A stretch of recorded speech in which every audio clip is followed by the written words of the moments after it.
शुरू अल्लाह के बाबरकत नाम से जो बड़ा मेहरबान निहायत रहम करने वाला है। वही हालिक है, वही मालिक है और वही राजिक है। इसी के साथ मैं आपको अपना तारुफ करवाता चलूं।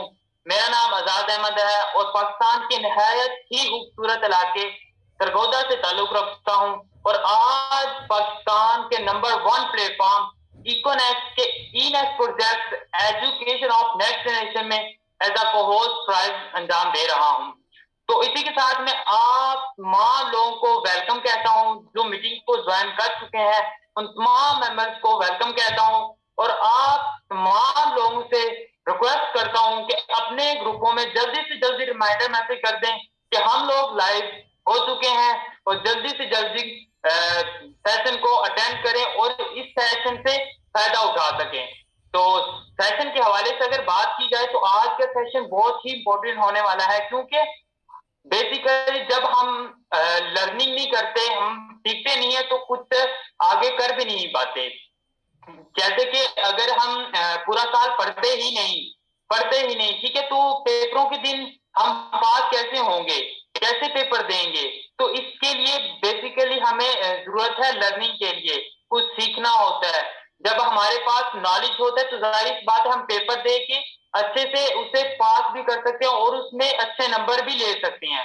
तो यही बात है, जब हम नॉलेज हमारे पास होगा हम अच्छे से पेपर को दे भी सकेंगे और जिस भी फील्ड में जाए उसके बारे में पहले हमें फुल नॉलेज होना चाहिए। जब हमें इसके बारे में नॉलेज ही नहीं होगा तो जाहिर सी बात है हम डिमोटिवेट हो जाएंगे, हमें पता नहीं चलेगा हम कैसे आगे बढ़ेंगे।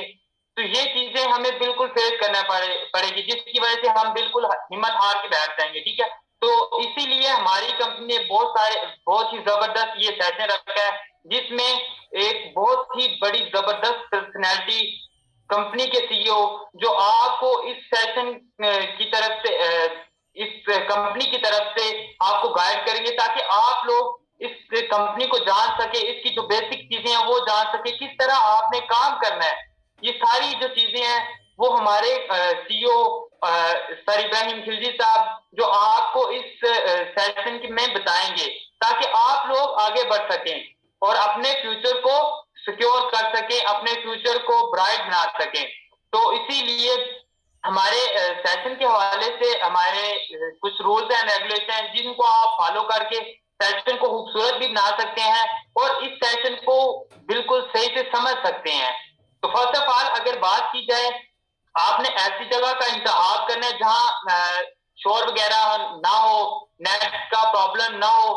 और एक बात लाजमी आप याद रखें, जब भी आप सेशन अटेंड करें तो एक डायरी पेंसिल अपने पास लाजमी रख लें, क्योंकि इंसानी दिमाग है, काफी ज्यादा चीजें उस वक्त तो याद रहती हैं लेकिन कुछ देर बाद आपको भूल जाती हैं। लेकिन जब आप राइट डाउन कर लेंगे तो आपके लिए वो मुश्किल नहीं होगा, आपको याद होगी। जब भी आप उस चीज को देखेंगे, आपने जो चीजें लिखी होंगी तो आपको याद आ जाएंगी, बाकी सारी चीजें याद आ जाएंगी, ठीक है। तो जब आप लर्न करेंगे इजीली आपको इस सेशन के बहुत ही इंटरेस्टिंग होने वाला है सेशन, ठीक है। तो इसी के साथ ही मैं अपने होस्ट जो सर इब्राहिम खिलजी साहब है उनको दावत देता हूं, लेकिन उससे पहले मैं उनकी नजर एक शेयर करना चाहूंगा। बहुत ही जबरदस्त पर्सनैलिटी है जो आपको इस सेशन में एक हाई लेवल तक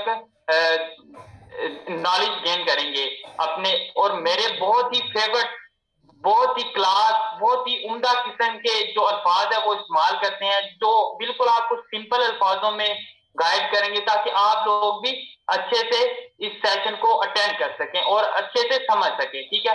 तो उम्मीद है कि मुझे लगता है कि हमारे को होस्ट साहब सर इब्राहिम साहब आगे होंगे, लेकिन उनको मैं इन्वाइट करने से पहले उनकी नजर एक शेयर करना चाहूंगा कि जहां में अहले ईमान सूरत खुर्शीद जीते हैं, जहां में अहले ईमान सूरत खुर्शीद जीते हैं, इधर डूबे उधर निकले, उधर डूबे इधर निकले। तो इसी के साथ ही मैं अपने होस्ट सर इब्राहिम खिलजी साहब, ग्रेट पर्सनैलिटी और बाकमाल हस्ती को इनवाइट करता हूं कि वो आए और अपने सेशन का बकायदा आगाज करें और अपने नॉलेज से हमें गाइड कर सके ताकि हम भी इस कंपनी में एक एज अच्छे लेवल पर काम कर सकें। तो सर ओवर टू यू।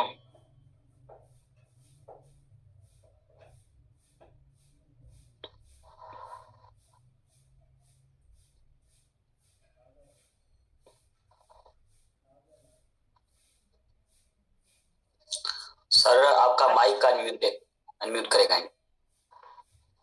आवाज मेरी आ रही है? जी सर, आ रही है आपकी। ओके जी, अस्सलाम वालेकुम, कैसे हैं आप लोग? उम्मीद करता हूँ खैरियत से होंगे। सॉरी, मेरे ख्याल में आज दूसरा लिंक नहीं है क्योंकि मेरे सामने एक ही लैपटॉप मौजूद है, दूसरा लिंक नहीं है मेरे ख्याल में। सो एक पे ही गुजारा करेंगे। तो सेशन का बाकायदा तौर पे आगाज करते हैं। शुरू जात के नाम से जो किसी नाम का मोहताज नहीं, जिसने ना सिर्फ जिंदगी को तख्लीक किया, उसकी नशोनुमा भी की, बल्कि उसको इर्तिका के अमल से भी गुजारा।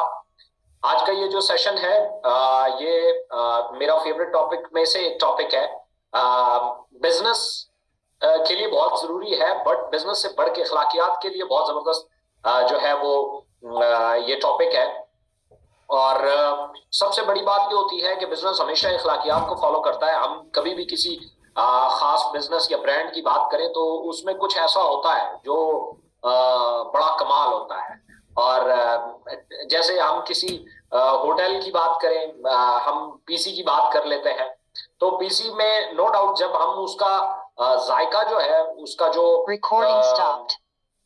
जो उसकी मतलब खाने पीने या जो भी उसमें सर्विसेज दी जाती है, उसके साथ जायके के साथ हम उसकी वो जो केयरिंग है ना, उसको मिस नहीं कर सकते। इवन उसकी पार्किंग को भी हम मिस नहीं कर सकते, जहां हम जाके गाड़ी पार्क करते हैं। इवन वो जो एंट्री गेट है उसको भी हम जो है वो निगलेक्ट नहीं कर सकते, जिस तरीके से वो अपने कस्टमर को एंटरटेन करते हैं। सो ये सारी चीजें उन तमाम जो होटल इंडस्ट्री है उससे नुमाया बनाती हैं कि आप किसी जगह पे जाएं, खाना तो बहुत अच्छा है लेकिन सर्विस किसी काम की नहीं है। वेटर्स का पता नहीं चलता, एक ही रुमाल है, उससे मुंह भी साफ कर रहे हैं, टेबल भी साफ कर रहे हैं, और अगर हमने कहा कुर्सी साफ करो तो उसी से कुर्सी भी साफ कर रहे हैं, अगर कहा प्लेट तो प्लेट भी उसी से साफ कर रहे हैं। वो उससे बहुत मुख्तलिफ है। या हम कहीं जाते हैं, खाना बहुत अच्छा है बट पार्किंग ही नहीं है, तो या तो गाड़ी पार्क करके आए कोई आधे घंटे के रास्ते पे, या फिर इतना शोर है कि वो है ना, मेरा एक नस्म भी मैंने लिखी है कि तेरी आवाज में इतना शोर है कि मैं कुछ सुन नहीं पा रहा, तेरी खामोशी का इतना सन्नाटा कि मेरे कान फट गए हैं। सो ये वाला काम वहां पे भी होता है। सो ओके, तो आज का जो टॉपिक है वो रिलेशन बिल्डिंग के हवाले से है, और कि हम एक रिलेशंस को कैसे बिल्ड कर सकते हैं। मैं हमेशा एक चीज को जो है वो प्रमोट करता हूं कि अगर आप रिलेशन को सीखते नहीं है तो आप रिलेशंस बिल्ड नहीं कर सकते। मतलब रिलेशन बाकायदा तौर पे सीखने वाला काम है, क्योंकि रिलेशन एक मैनेजमेंट से आता है। रिलेशन मैनेजमेंट के ऊपर बड़ी ट्रेनिंग्स होती हैं और बड़ा कुछ होता है। रिलेशन जो किसी के साथ आपका रब्त है वो एक खास टेक्निक्स को फॉलो करता है, वो एक खास मैनेजमेंट का नाम है। ये ऐसा ही मैनेजमेंट जैसे आप एक बच्चे को परवरिश करते हैं, बहुत सारी चीजों को आपके उसमें नहीं होती, आपकी आम रोजमर्रा जिंदगी में नहीं होती, बट बच्चे की परवरिश के लिए वो जरूरी होती है, तो आप उसको अडॉप्ट करते हैं। एक ऐसी ही स्ट्रेटेजी या एक ऐसी ही टेक्निक्स जिससे आप पेपर पास करते हैं। अब आप ये सवाल नहीं कर सकते कि कास थीटा साइन थीटा मेरी लाइफ में उसका इस्तेमाल नहीं है तो मैं उसको तो चैप्टर से डिलीट कर दूं, मैं तो पढ़ूंगा ही नहीं। मेरा एक छोटा भाई है, वो पेपर मैंने एक दिन उसकी बुक खोली ना तो बहुत सारी उसके ऊपर क्रॉस लगा हुआ था पेजेस पे, छोटा छोटा क्रॉस, छोटा छोटा क्रॉस, छोटा छोटा क्रॉस। मैंने एक दिन उसे बुलाया, मैंने कहा यार मलाल मुझे ये बताओ ये क्या है? ये हर बुक के पेज पे, तकरीबन हर बुक के पेज पे क्रॉस लगा हुआ है। तो कहने लगा ये मेरे किसी काम की नहीं है। मैंने कहा क्यों? कहते हैं कि यार मैंने बहुत सारे लोगों से पूछा जो जो प्रैक्टिकल लाइफ में है, ये वो किसी को पता ही नहीं है इन चीजों का, तो इसका मतलब है मेरे इस्तेमाल की भी नहीं, इसलिए मैंने क्रॉस लगा दिया। तो मैं हंसना शुरू हो गया, मैंने कहा पेपर भी इन्हीं में से ही आना है, तो वो भी तेरा क्रॉस लगाएंगे, तुम टेंशन ना ले। सो इसी तरीके से होता है। Relationship is the name of management, एक मैनेजमेंट का नाम है, ये आपको आनी चाहिए। ये अगर आपको नहीं आती तो आप बेशुमार लोगों से झगड़ते फिरेंगे, आप सब लोगों से एक जैसा रिलेशन नहीं रख सकते। या आप लोगों के साथ झगड़ते रहेंगे या आप खुद को बेशुमार लोगों के दरमियान हल्का महसूस करेंगे। वो बिल्कुल जी जी करने वाला शख्स जो होता है ना, वो भी आपको बाज़ औक़ात बहुत हल्के में लोग ले जाते हैं। अब आपके साथ अगर रिलेशन मैनेजमेंट नहीं आती तो मैं आपको बताता हूं आपके साथ प्रॉब्लम क्या होगी। नंबर वन, सबसे पहले प्रॉब्लम, जैसे ही कोई बड़ा शख्स आता है या कोई कोई बुजुर्ग बैठे हैं, आप जाते हैं या आप बात कर रहे हैं, वो आते हैं, आपके ऊपर रोक तारी हो जाए, अब आपसे बात ही नहीं हो रही होगी। सबसे बड़ा प्रॉब्लम यह है कि अगर आपको रिलेशन मैनेजमेंट नहीं आता तो जैसे ही कोई, वैसे आप बेशुमार कॉन्फिडेंट आदमी होंगे, लेकिन जैसे ही कोई बंदा आया, फर्ज किया आपको कह दिया गया कि भाई ये एमपीए साहब है या एमएनए साहब है, अब आप पे रोक तारी हो गए, अब आप धड़ाम से जमीन पे गिर गए। दुनिया को आप बेशुमार बड़ा लेक्चर दे सकते हैं, आप वालिद साहब को, चाचे को, और एक मामा है उनको नहीं समझा सकते। दुनिया आपको क्या बात है स्पाइडरमैन मानती है, आपके अपने रिश्तेदार आपको कुछ नहीं मानते। आप दोस्तों में जाते हैं, दोस्त आपको चीज ही नहीं समझते, भाव ही नहीं डालते। आप एक अननोन बंदे से बात नहीं कर सकते, इतना मुश्किल हो जाता है किसी से रास्ता पूछना, भाई मुझे ये बता दो ये रास्ता कहां जा रहा है, ये इतना मुश्किल हो जाता है। अगर आपको कह दिया जाए, आप मुख्तलिफ जगहों पे जाने के लिए रेफरेंसेस ढूंढते हैं, यार वो तुम्हारा कोई दोस्त है वहां जानने वाला, वो यार तुम्हारा कोई दोस्त है वहां वो तुम्हारा चाचा मामा है कोई जानने वाला। आप रिलेशंस ढूंढते हैं, अपने नहीं करते। दूसरा, आप उस शख्स से ज्यादा दोस्ती करना चाहते हैं जिसके बेतहाशा रिलेशंस है, इस नीयत से कि यार वो कल काम आएगा। उसके रिलेशन हो सकते हैं, आपके क्यों नहीं हो सकते? वो भी तो जब पैदा हुआ था किसी को नहीं जानता था, आप भी पैदा हुए किसी को नहीं जानते, फिर क्या फर्क है, क्या वजह है? हमें ये मैनेजमेंट नहीं आती। तो आज की जो ट्रेनिंग है वो इस पार्ट के ऊपर है। मैं हमेशा ये कहता हूं, हर इंसान अपनी इज्जत खुद बनाता है, अपना रिस्पेक्ट, अपना प्रोटोकॉल ये खुद डिसाइड करता है। तो किसी को ये कहने से कि यार मेरी इज्जत करो, तो इज्जत तो नहीं ना होती, उसकी टेक्निक्स होती, उसकी मैनेजमेंट होती, वो करे। अब अच्छा, कुछ कहीं आपने देखा होगा कि आप किसी की बहुत ज्यादा एफर्ट्स किया, जी जी जी जी करते हैं ना, तब भी वो बहुत हल्का ले जाता है, यार ये सादा है, इसकी इतनी वैल्यू नहीं। अब हमें समझ नहीं आती कि यार अगर मैं अच्छा करूं तो मेरी वैल्यू नहीं है, और अगर बुरा करूं तब तो है ही नहीं वैल्यू, तो ये वैल्यू कैसे बनेगी? This is called relationship management. ठीक है, आपको पता हो मुझे यहां कौन सी बात कर, यहां कौन सी नहीं कर, ये शख्स मुझे क्या समझता है या मुझे इसको क्या समझाना है। आर्टिफिशियलिज्म नहीं है, बहुत सारे लोग इसे आर्टिफिशियलिज्म से कनेक्ट कर देते हैं। नो, आज मैं आपको उसकी चंद चीजें बताता हूं, कुछ गलतियां हैं जो आप लोग करते हैं, इसलिए कुछ लोग आपको बहुत हल्का ले जाते हैं और कुछ लोग आपको मुंह ही नहीं लगाते। तो सबसे पहले हमें समझना होगा व्हाट इज रिलेशन या रिलेशनशिप है क्या। रिलेशनशिप मैंने जैसे आपको बताया मैनेजमेंट का नाम है। ठीक है, रिलेशन बेसिकली आपका रब्त होता है।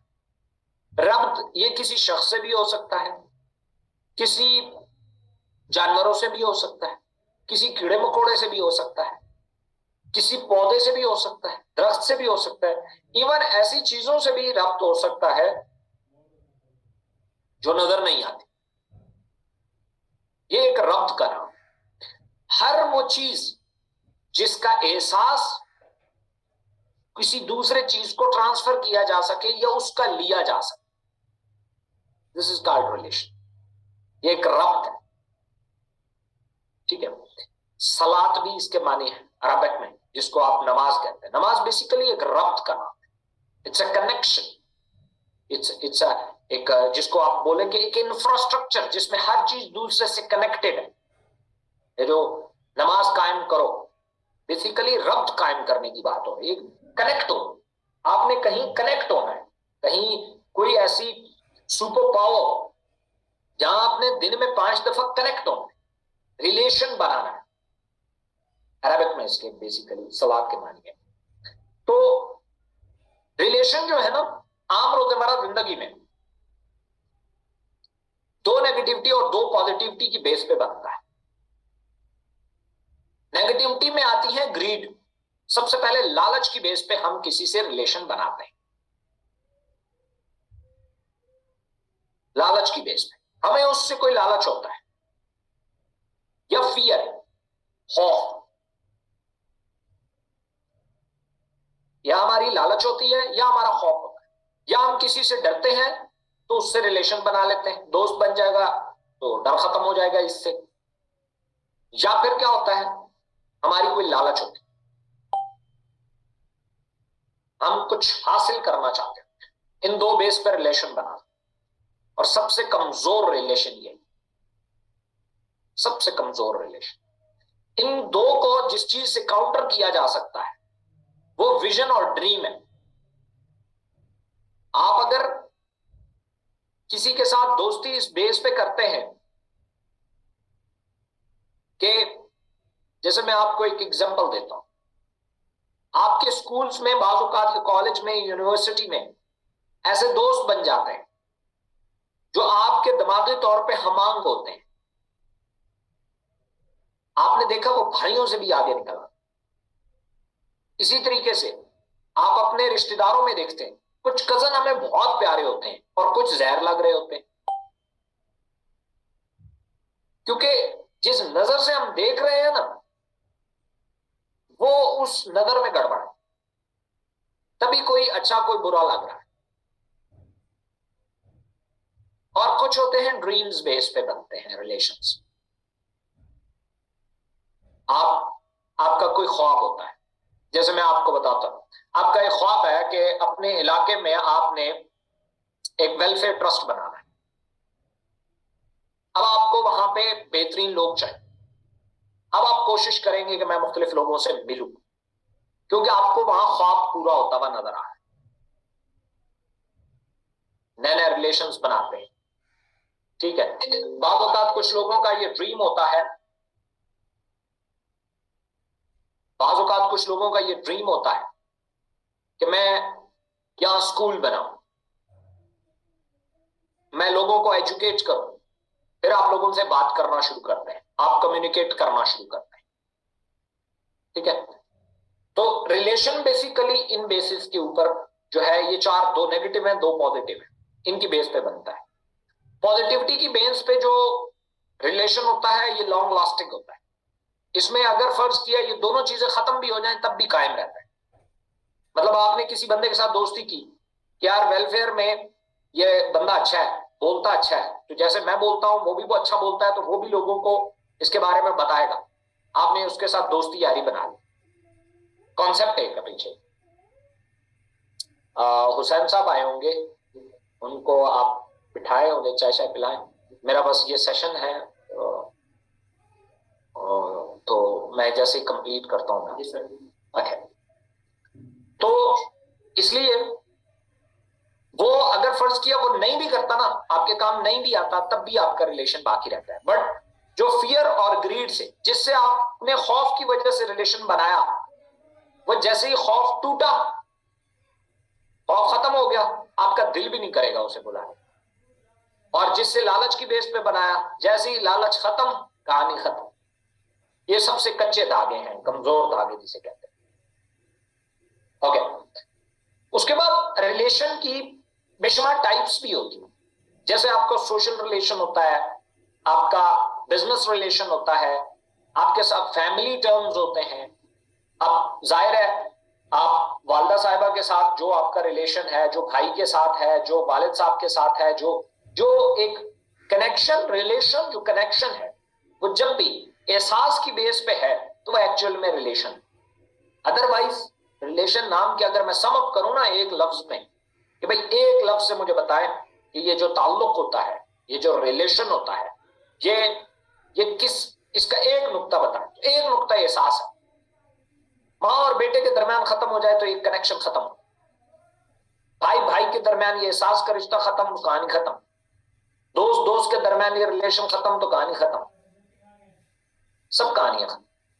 हाँ, जो कैटेगराइज किया जाता है, टाइप्स बनाई जाती है, उसमें पॉइंट ऑफ व्यू अलग अलग होते हैं। मतलब ये है कि मैं आपको एक छोटी सी बात बताऊं, आपके छोटे भाई का, आप छोटे भाई के साथ आपका रिलेशन है। अब फर्ज किया आप आपको आपको एक बंदे को उसको कॉल करके छोटे मोटे काम आप उससे करवा सकते हैं। अदरवाइज तो मैं इसका भी कायल नहीं हूं, बट आप अपने भाई के जिम्मे कुछ काम लगा सकते हैं। बट एक बंदा है वो आपका बिजनेस पार्टनर है, उसको ऐसे ट्रीट नहीं कर सकते जैसे आप भाई को करते हैं, यहां गड़बड़ आ जाएगी। आपका एक बिजनेस पार्टनर है, उसको आप कॉल करके थोड़ी ना कह सकते हो यार वो जा ना, वो मेरे मेहमान आए हैं, कुछ चाय पानी ले आ। नहीं, he is your partner. Partner है वो तो बराबरी की सत्ता चाहता है। अगर आप उसके मेहमानों के लिए चाय पानी लाए तो फिर आपको कहने की जरूरत नहीं पड़ेगी, वो खुद ही ले आए। बट आप छोटे भाई की तरह उसे ट्रीट नहीं कर सकते, जाओ यार पानी ले आओ, ठीक है। सो ये यहां पे आके फर्क पड़ना शुरू हो जाता है।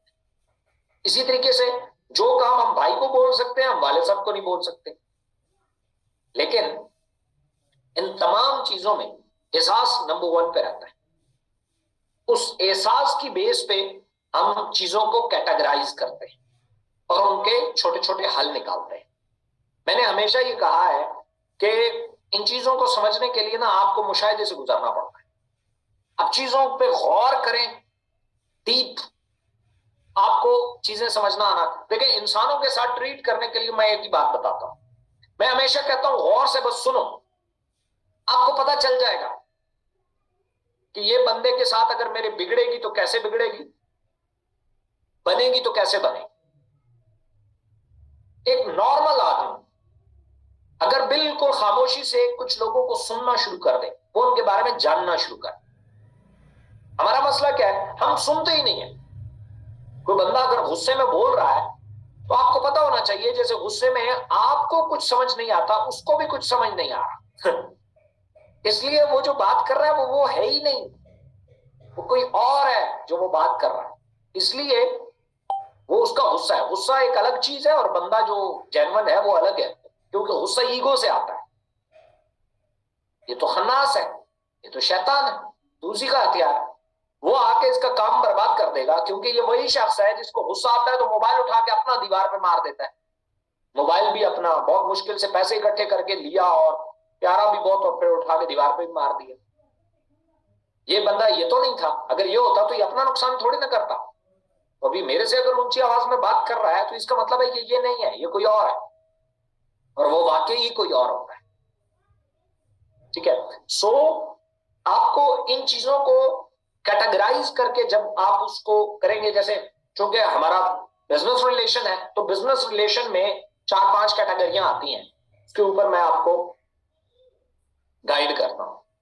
सबसे पहले तो रिलेशनशिप जो कॉन्सेप्ट की वजह से बिल्ड होता है किसी के साथ आपका, जिसे आपने सुना होगा पीर भाई होते हैं। आपने देखा ये बहुत तगड़ा रिलेशन है, पंजाब की तरफ बहुत चलता है, खैर पूरे पाकिस्तान में चलता है, जो पीरो मुर्शिद का जो एक स्टोरी है। अच्छा, जो एक ही पीर के 2 मुरीद होते हैं ना, उनके दरमियान एक रिलेशन होता है, उसको कहा जाता है पीर भाई। अब तो उनसे देखा जाए तो उनका ना आपस में बिजनेस रिलेशन है, ना उनका कोई फाइनेंशियल रिलेशन है, कोई और रिश्ता है ही नहीं, ना कोई लालच का है ना कोई खौफ का है।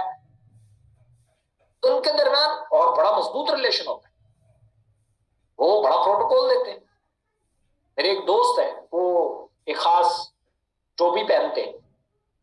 वो टोपी पहन के एक जगह पे गए तो दो दो लोगों ने अलग अलग आए, उन्होंने झुक के मिले और कहा जी आप हमारे पीर भाई हैं। तो हम मैंने कहा इनको कैसे पता चला? उन्होंने कहा ये टोपी की वजह से, मैंने टोपी पहनी है तो इन्होंने मुझे पहचान लिया।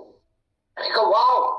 फिर मैंने खैर इस पे बड़ी रिसर्च की, देखा ये वो, वाकई ये बहुत तगड़ा रिलेशन होता है और ये लोग बड़ा प्रोटोकॉल देते हैं और बड़ी रिस्पेक्ट देते हैं और बड़ी केयर करते हैं उन लोगों की जो पीर भाई निकल आते हैं।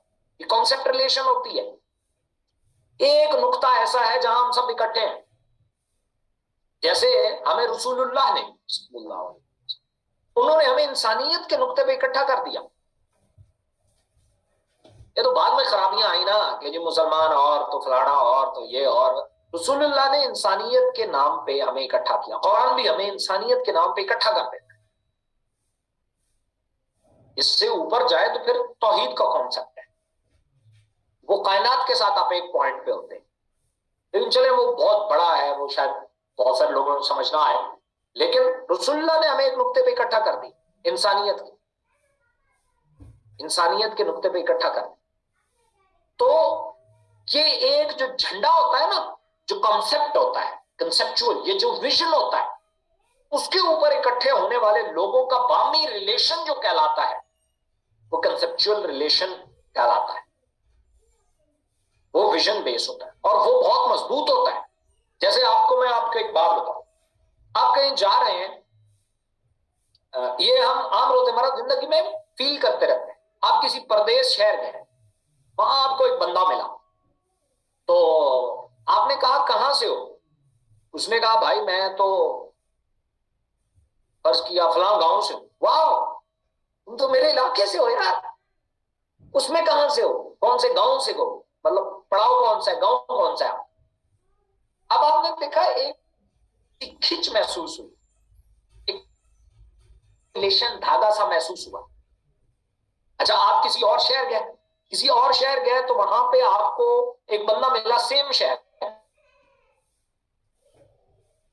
बात से यार। आप किसी मुल्क चले गए, वहां आपको एक बंदा मिला, वो पाकिस्तानी था। आप जैसे ही मिलेगा कहेगा पाकिस्तानी, ओह वाह तुम तो मेरे अपने हो, कहां से हो? उसने कहा कराची से। अब कराची कहां है, इस्लामाबाद कहां है? बट वहां पे हमने खिंच महसूस की, क्यों? हमारा वो पाकिस्तान का नुक्ता इकट्ठा है, पाकिस्तान पे हम दोनों इकट्ठे एक ही है।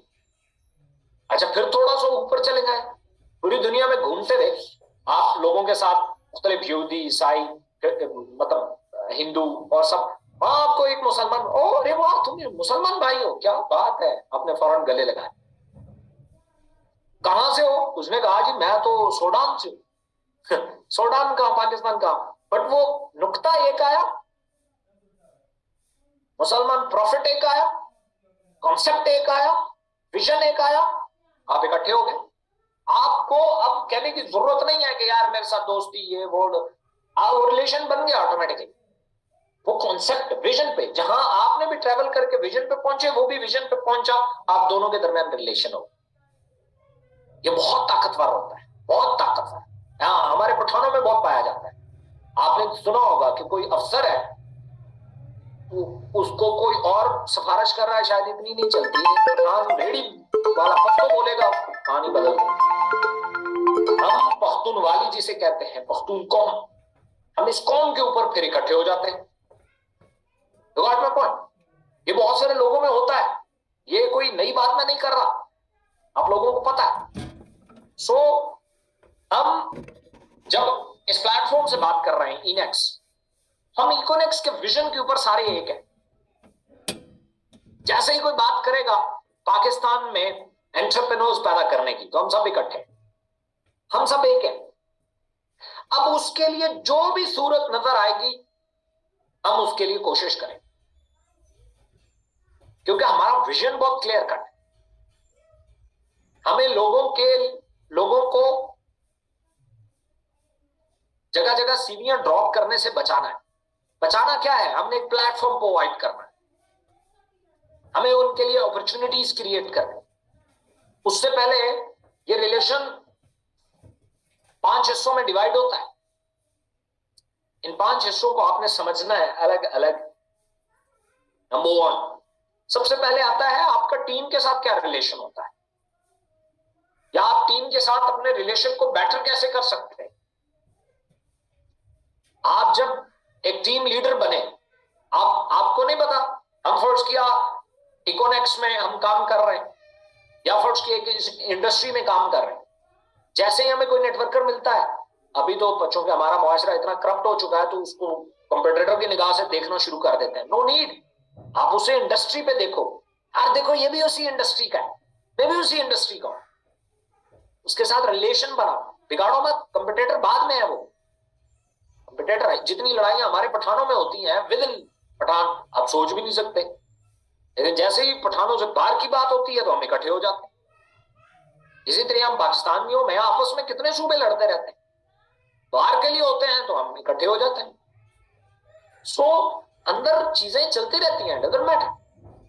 टीम की बात आई तो रिस्पॉन्सिबिलिटी की बात आई। अब आपकी जो भी टीम है उसके साथ आप रिलेशन 2 तरीकों से बिल्ड कर सकते हैं। नंबर 1, आप उन्हें डेली बेसिस पे नई टेक्निक्स बता के आप उनके साथ अपना रिलेशन बहुत अच्छा कर सकते हैं। आप नई चीजें बता के उनको, नए फार्मूलाज बता के, नई टेक्निक्स बता के, नई इंफॉर्मेशन डिलीवर करके आप अपनी टीम के साथ बहुत अच्छा रिलेशन बिल्ड कर सकते हैं। जिस दिन उन्हें समझ आ गया ये सोल्यूशन ओरिएंटेड आदमी है भाई, इसके बाद हर चीज का सोल्यूशन होता है, देन वो आपको कभी नहीं छोड़ेंगे और आपका बहुत बेहतरीन और ईमानदारी से, बड़ी ईमानदारी के साथ उनकी हेल्प करो। मेरे पास जो नॉलेज होता है मैं ये कोशिश करता हूं कि जो मैं जानता हूं कम से कम वो आपको क्लियर कट बताऊं। हो सकता है उससे बेशुमार लोगों का भला हो जाए। तो पूरी ईमानदारी के साथ आप उनके साथ टेक्निक्स शेयर करें, उनके साथ फार्मूलाज करें, उनके साथ इंफॉर्मेशन करें। उस इंफॉर्मेशन को गैदर करने के लिए आप अपनी कोशिश जारी रखें। आप नई नई टेक्निक सीखें। आप जब भी कोई ट्रेनिंग लेके आए अपनी अगले 1 हफ्ते तक अपनी टीमों के साथ डिस्कस करें। आज आप ये सेशन अटेंड कर रहे हैं, हो सकता है आपकी टीम में से बहुत सारे लोग मौजूद ना हो। शाम को कल 2 दिन 3 दिन आपके पास 1 हफ्ता होता है, 3 दिन टीमों के साथ डिस्कशंस करो इस बात के ऊपर। जो कुछ आपने सीखा उस पर डिस्कशन करो। मैं आपको लिख के देता हूं, अगले हफ्ते वो आपकी इन 3 दिन के सेशन का वेट कर रहे होंगे, मेरा नहीं कर रहे होंगे, आपका कर रहे होंगे, क्योंकि आपने सीखा और उनको सिखाया। और ये जो सीखने सिखाने वाला रिलेशन होता है ना उस्ताद शागिर्द का, और ये बहुत ताकतवर होता है, बहुत ताकतवर होता है। लोग इसको कभी नहीं भूलते कि यार उसने मुझे सिखाया है। आप पे फ्रॉडी का टैग क्यों लगेगा? आपने सिखाया है भाई, क्या हो गया? नहीं लगेगा tag. Number 2, by helping them for promotions. आप उन्हें प्रमोट करने के लिए हेल्प करें, प्रमोट करने के, उन्हें आगे लाने के लिए। मैंने आप लोगों को बताया अपने टीम्स की चेक्स बिल्डिंग के ऊपर मेहनत करोगे तो आपके चेक नहीं पीछे रहते। आप लोगों को फाइनेंशियल फ्री लाइफ प्रोवाइड करेंगे तो आप पीछे नहीं रहेंगे। लोगों के 10 लाख कमाने के ऊपर मेहनत करेंगे तो आप पीछे नहीं रहेंगे। लोगों को 1 मिलियन अर्न करने के ऊपर आप मेहनत करेंगे तो आप पीछे नहीं रहेंगे। आज से अपना टारगेट बनाओ। मैंने 2023 में 10 मिलियनर अपनी टीमों में पैदा करने हैं, इसके ऊपर मेहनत करो, फिर ईमानदारी के साथ उसकी कोशिश करो। याद रखना, उन 10 लोगों ने मिलकर जितना पैसा कमाया होगा आप अकेले कमा चुके होंगे, बट आपकी रिस्पेक्ट और स्टेटस उन लोगों की नजर में बहुत बड़ा होगा। क्यों? आपने जेन्युइनली उनको मिलियनर बनाने के लिए मेहनत की, तो आप तो पीछे रह ही नहीं सकते भाई। क्या हो गया? जो बांटने वाला है वो भी कभी भूखा सोया है, क्या हो गया भाई? अगर फर्ज किया आपको ऐसा लगता है कि भाई बांटने से कम हो जाएगा तो मैं भूखा ना रह जाऊं, तो आपको कॉन्सेप्ट ही गलत है। बांटने वाला कभी भूखा नहीं सोता। क्या हो गया है? आप 10 मिलियनर बनाओ तो सही, आप अकेला 11वां उन सबसे बड़े होंगे। जेन्युइनली उनकी हेल्प करो टू प्रमोट देम। कोई ब्रॉन्ज हो जाए सिल्वर के लिए, उसके लिए दिन रात उसके साथ एक कर। सिल्वर हो जाए दिन रात उसके साथ गोल्ड होने के लिए लगा दो। गोल्ड हो जाए दिन रात लगा दो उसे प्लैटिनम करने। प्लैटिनम हो जाए दिन रात लगा दो एम्बेसडर के। आप कैसे पीछे नहीं? एक एक के ऊपर तो मेहनत कर सकते हैं, चलो 10 के ऊपर नहीं भी कर सकते, एक के ऊपर तो कर सकते हैं। ईमानदारी से करें, you will get the result. उसके बाद रिलेशन विद कस्टमर। एक आपकी टीम होती है और एक आपका कस्टमर होता है जो आपसे को प्रोडक्ट्स लेता रहता है, आपको टीम भी देता रहता है। ये रिश्तेदारों में चाचा मामा ताया हो सकता है, फ्रेंड्स हो सकते हैं, कोई इर्द गिर्द का सर्कल हो सकता है, कोई ऑनलाइन कस्टमर हो सकता है आपका। उसके साथ रिलेशन बिल्ड करना बहुत जरूरी है। देखिए, कायनात में आप किसी भी चीज को धुतकारोगे ना, धुतकारोगे, कायनात आपको धुतकार दे। सिंपल सी बात है, और इसके दरमियान कोई फार्मूला नहीं है, स्ट्रेट फॉरवर्ड है। ये किसी पे रहम नहीं खाती, तरस नहीं खाती, तुन के रख देती।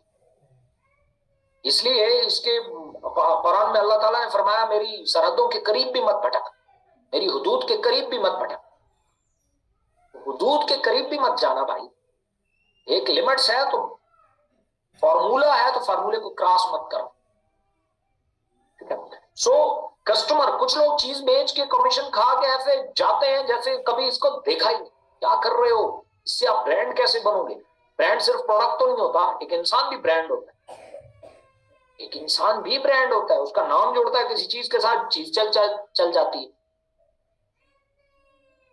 तो दो तरीकों से आप उनके साथ रिलेशन बिल्ड कर सकते हैं, बाय प्रॉपर रिस्पॉन्स। मैं आपको अपनी एक स्टोरी सुनाता हूं। 2017 में 2017 में मैंने इंपोर्ट एक्सपोर्ट का एक बिजनेस किया और उसमें मुझे बड़ा भारी लॉस हुआ, बहुत भारी लॉस हुआ। करीबन 3 मिलियन प्लस का मुझे लायबिलिटी चढ़ गई मेरे ऊपर। और जब ये लायबिलिटी चढ़ी तो मैं बड़ा परेशान हो गया। तो पहला हल तो ये था कि मैं बिस्तरा गोल करूं और भाग जाऊं, नंबर बंद करूं। एज भी कम थी तो शायद माफ कर दिया जाऊं, कोई इतनी बड़ी अमाउंट नहीं है ये, और आसान भी यही रास्ता था। दूसरा रास्ता यह था कि मैं खड़ा हो जाऊं और इस तमाम को फेस करूं। मैं रात को घर गया, मैं लेटा, डिप्रेशन और टेंशन का तो हद ही नहीं थी ना। मैंने खुद से एक सवाल पूछा कि तुम्हें क्या करना चाहिए, तुम्हें बिस्तरा गोल करके भाग जाना चाहिए या तुम्हें इसको फेस करना चाहिए। तो सबसे पहले जो दिमाग में आया वो आसानी का रास्ता पहले आता है, भाई नंबर बंद कर देता हूं, गुम हो जाता हूं, कौन है पूछने वाला। दूसरा ये था कि यार फिर मुस्तकबिल में क्या होगा। मुस्तकबिल में तुम मैदान से भागे हुए एक शख्स हो, भगोड़ा जिसे। लोग जिनको तूने पैसे देने हैं ना, वो मर नहीं जाएंगे अगर तू पैसे नहीं देगा, वो मर थोड़ी ना जाएंगे। मेरी अपनी ये बात भी तो दुरुस्त थी ना कि मैंने खाए नहीं है पैसे, पैसा तो डूब गया बिजनेस में, और पार्ट ऑफ बिजनेस है, पैसा डूबता रहता है, but I was the responsible. खैर मैंने दूसरा रास्ता चुना कि मैं खड़ा होकर इसको फेस करूंगा। ओके, देन कैसे करूंगा। मुझे लगा कि अगर किसी ने मेरे पैसे देने हो तो मुझे कब उस पर गुस्सा आएगा और कब उसको सपोर्ट करूंगा। मैंने इस पे सोचना शुरू कर दिया। तो मुझे लगा कि जब मेरी वो कॉल नहीं ना उठाएगा, मेरा गुस्से में इजाफा होगा। मुझे हल मिल गया। ओके, सबसे पहले मैं कॉल लाजमी उठाऊंगा, बेशक वो गालियां पहली अटेम्प्ट में देने दो, क्या फर्क पड़ता है, गलती भी तो की है। लोग काले ना उठा के मजीद गुस्से में इजाफा करते। मैं कॉल उठाता, थोड़ी देर के लिए यूं करता कान से, थोड़ी देर बाद कहता हाँ जी। आप यकीन नहीं करेंगे, मैंने खैर उनके साथ राब्ता प्रॉपर रखा। राब्ता प्रॉपर रखा तो किसी ने धमकी भी नहीं दी। एक दिन फिर मुझे ख्याल आया कि यार मैं इनको बुलाता हूं, इनके साथ बैठता हूं और इनसे बात करता हूं। मैंने उनको बुलाया खाने पे, सारे जिनको मैंने पैसे देना था वो आए, बैठे खाने पे। मैंने उनसे दो बातें की। मैंने कहा जी बात पहली ये है कि बिजनेस में लॉस हो चुका है, ये तो आप लोग भी जानते हैं। दूसरा ये है, पहला तरीका ये है कि आप लोग मुझे जलील करो, पर्चे कराओ, जेल भेज दो, फिर पैसा कैसे आएगा ये तो मुझे भी नहीं पता। दूसरा तरीका ये है कि मुझे सपोर्ट करो, मैं मेहनत करता हूं, मैं और पैसे कमाऊंगा और आप लोगों को लौटा दूंगा। तो वालेकुम सलाम सर। जी सर, मेरा वो एक सेशन चल रहा है ट्रेनिंग सर। वो उस्मान ने, मैं समझा आप पहले याद, प्लीज प्लीज। तो मुझे लगा कि यार मुझे तो भाग जाना चाहिए। तो खैर मैंने उनको बुलाया। बुलाने के बाद मैंने बिठाया, मैंने उन्हें कहा कि भाई आपको पता है कि अब बिजनेस में लॉस हो चुका है, आप लोग या तो मुझे काम करने दें या फिर मुझे जलील करें, जो आपका तरीका। तो उसमें से एक बंदा उठा और उसने कहा, यार इस बंदे की खूबसूरत बात यह है, आप लोगों का मुझे पता नहीं, लेकिन मैंने जब भी इसे कॉल किया है, इसने मेरी कॉल उठाई है, प्रॉपर बात की, मुझे लगता है ये लड़का सच्चा है, हमें इसकी सपोर्ट करनी चाहिए। अगर इसने भागना होता, पैसे ना देने होते, तो अभी तक ये भाग चुका होता। और आपको एक मजेदार बात बताऊं, एक बंदे को 5 लाख रुपया देना था, पहली किस्त मैंने 1500 रुपया दी। हैरान कुन बात यह नहीं है कि मैंने 1500 रुपए दी, हैरान कुन बात यह है उसने रख ली। उस दिन मुझे यकीन हो गया कि मैं इस डिजास्टर से बाहर निकल जाऊं। तो जब भी आप लोगों के साथ रिस्पॉन्स प्रॉपर रखते हैं ना, खासतौर पे कस्टमर्स के साथ, आप कभी नहीं चूकते, वो आप पे ट्रस्ट करते हैं। ट्रस्ट का सिर्फ एक ही फार्मूला है, आप उनके साथ रिस्पॉन्स प्रॉपर रखें। बहुत सारे लोग पठानों, वो जो पठान होते हैं जो ये एनके शैनके बेचते हैं, ऐसे बिजनेस करते हैं। ऐसे नहीं होते भाई, क्या हो गया, एक दफा ले सही, बाद में किसने देखना है, ये नहीं करना। उसके बाद प्रोडक्ट की सर्विस और क्वालिटी आपने इसको इंश्योर करना है, उसको देते हुए। दिस माइट बी पॉसिबल, बाद औकात कोई प्रोडक्ट चली जाए, किसी की गलती की वजह से वो डैमेज हो या कोई प्रॉब्लम हो जाए, कंपनी भी रिस्पॉन्स नहीं कर रही या वापस नहीं ले रही, कोई भी प्रॉब्लम हो सकता है, अदरवाइज तो हमारी पॉलिसीज क्लियर है। आपको पता होना चाहिए कि मेरा ये कस्टमर जाया नहीं होना चाहिए, इसके लिए मुझे कीमत अदा करनी पड़ी, I will pay the price. तब जाके आपका कस्टमर के साथ एक अच्छा रिलेशन बनता है। एक कस्टमर का एक दफा माल रिटर्न करके देखना, उसके बाद वो पक्का है आपके साथ, कहीं नहीं जाता। ऑनलाइन में तो होता ही है, ऑनलाइन में तो माल बेचने के बाद रिप्लाई कौन करता है, कोई नहीं। आप उसके साथ स्टिल कनेक्शन में है, या आपका रिलेशन बिल्ड करेगा। और जिस दिन आपने 100 कस्टमर बना लिए, उस दिन आप खलनायक हैं भाई। क्या हो गया, एक प्रोडक्ट उठाना, उसमें 1000 रुपया भी अगर प्रॉफिट है, 100 पीस आपके बिक गए, 1 लाख रुपए है हर महीने। ये तो बहुत तगड़ी चीज है कि अगर आपके पास कस्टमर के साथ आपका रिलेशन बहुत अच्छा हो जाता है। उसके बाद relation with management, sorry, relation with upline. अच्छा, कुछ लोग अपलाइन को इतना अपलाइन के चक्कर में पड़ जाते हैं कि मतलब बस उन्हें कोई बड़ा हैवी लेवल का दर्जा दे देते हैं। और बाज़ औक़ात कुछ लोग ऐसा करते हैं कि उन्हें इतना वो हीच कर देते हैं कि जी ओ अपलाइन क्या होता है, सेल देते हैं तो कमीशन खाता है, केड़ा हम पे एहसान करता है। नहीं भाई, वो आपको बताता ही ना, वो आप पे मेहनत ही ना करता, आज आपका एक चेक भी नहीं आना। लेकिन कुछ लोग जब उसे नाउज़ुबिल्लाह किसी वली के अड्डे पे या फाइज करते हैं तो वो भी गलत है।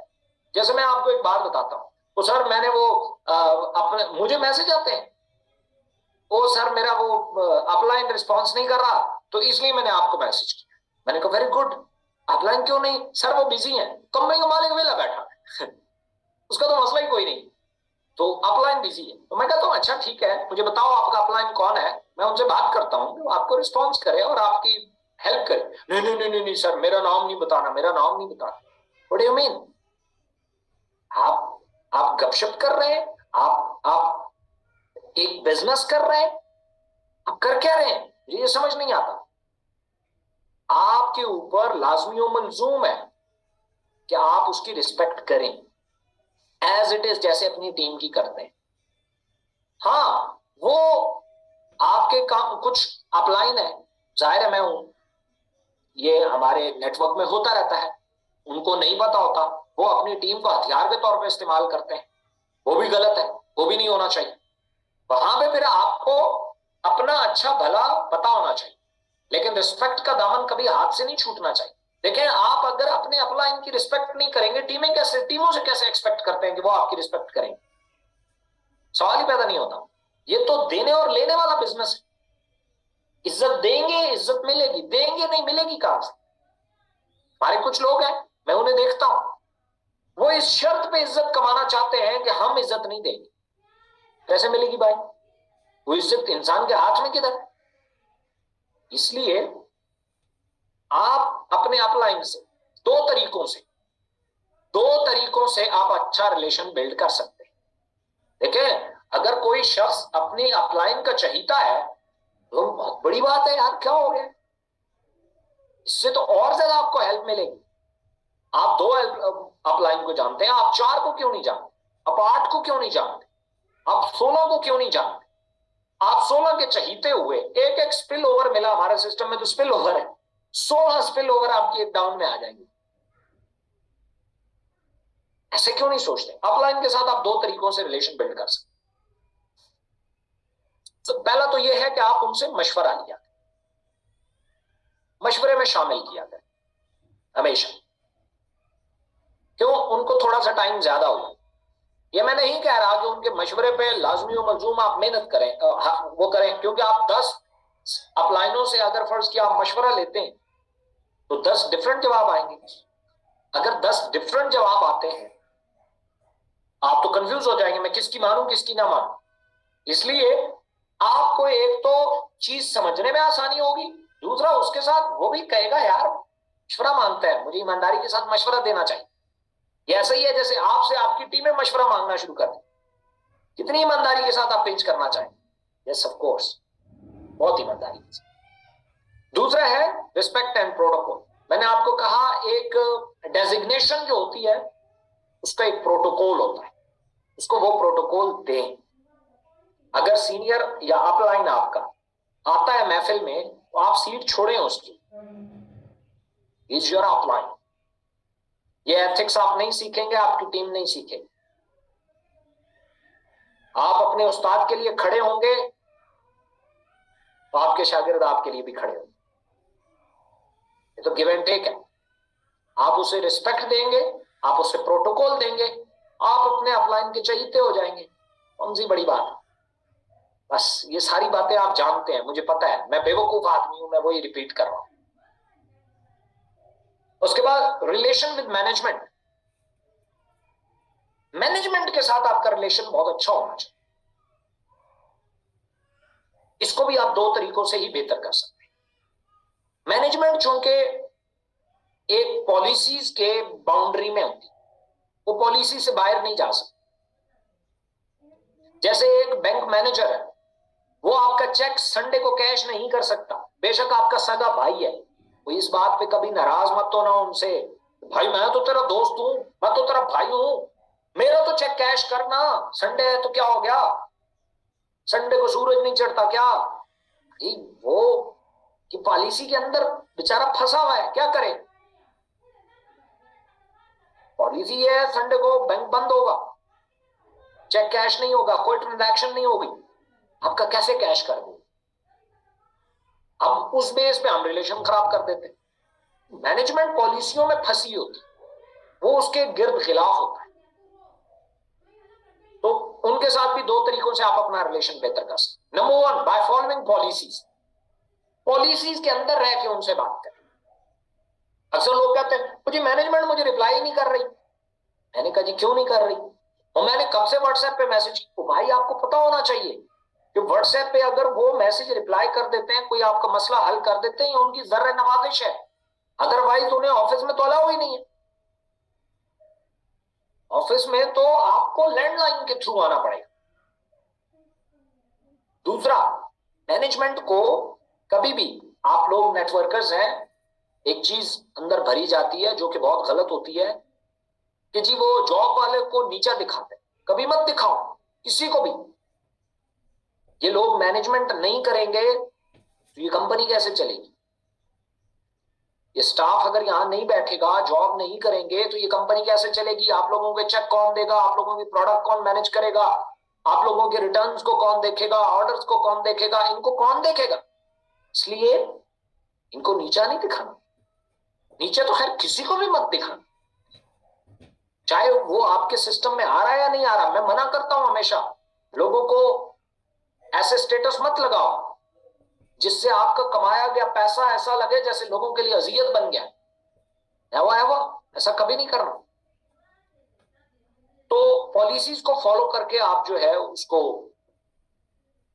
जी, पॉलिसीज को आप फॉलो करके आप मैनेजमेंट के साथ अपने रिलेशन बेहतर कर सकते हैं। दूसरा, कोऑपरेशन। बाज़ औक़ात ये होता है किसी चीज में कोई बग आ जाता है, साइट डाउन हो जाती है, ये वो, लोग सारे मैनेजमेंट के ऊपर चढ़ जाते हैं।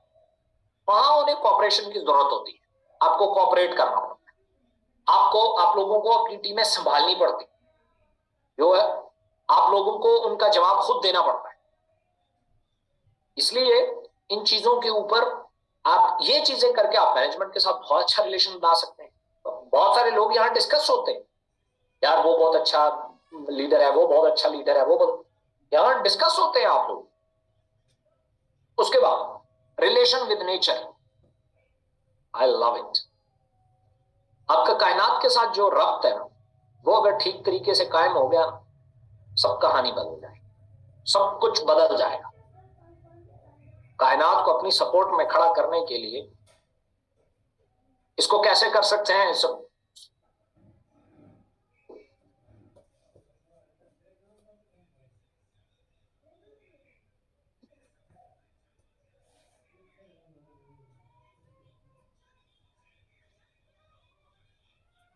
आप उन्हें कहें 9 मिनट है टोटली, 9 मिनट, हाँ उन्हें कहें 9 मिनट बाद मैं सेशन क्लोज कर, ठीक है।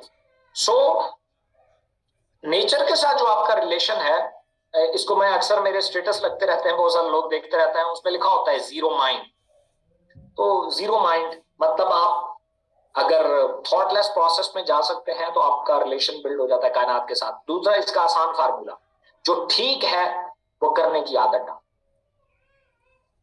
हाँ नहीं करना, जो गलत है उसको छोड़ने की आदत डालो। आप कायनात आपके पीछे आके खड़ी हो जाए, चाहे आप जानते हैं जीरो माइंड को, चाहे नहीं जानते, वो पीछे आके खड़ी हो जाए।